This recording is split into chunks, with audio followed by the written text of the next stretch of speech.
ભીમરાડના બાવનિયર લક્ઝરિયામાં છઠ્ઠા માળે આવેલ ફ્લેટમાં બેડરૂમની છત ફ્લેટની પીઓપીની સીલિંગ તૂટી પડતા નાસભાગ બચી જવા પામી હતી. જોકે આ ઘટના દરમિયાન બેડરૂમમાં સૂઈ રહેલ 6 વર્ષના બાળકનો આ બાદ બચાવ થયો હતો.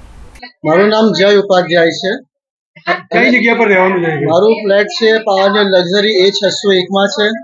કેટલા વર્ષ પહેલા તમારે પોઝિશન લીધું? અમારે વર્ષ પણ થયું નથી રહેવા. અમારે બિલ્ડર આપ્યું છે અને આ જે ફર્નિચર બને તો મેક્સિમમ 8 થી 9 મહિના અમારે થયા છે. અહીંયા શું થયું?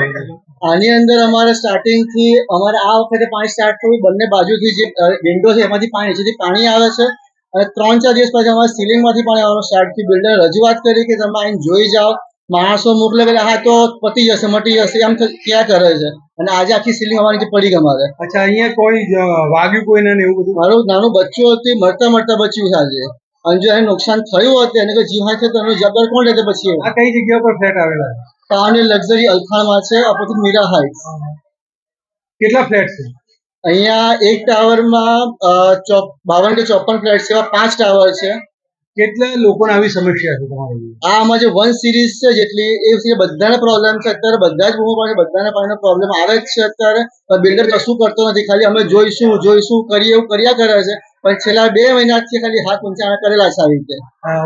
વાત કરીએ તો આ પડ્યા પછી કઈ બિલ્ડર સાથે વાત થઈ તમારી? બિલ્ડરને અમે ફોન કર્યો, મારા ફાધર એકચ્યુઅલી ફોન કર્યો, એટલો રૂપિયાના આન્સર આપ્યો કે તો મને હાના ફોન તમે કરો છો, મારું કામ જ નથી આ બધું. જ્યારે પૈસા લેવાની વાત આવતી હતી એ પૈસા લેવા માણસ પોતે ફોન કરે કે પૈસા આલો.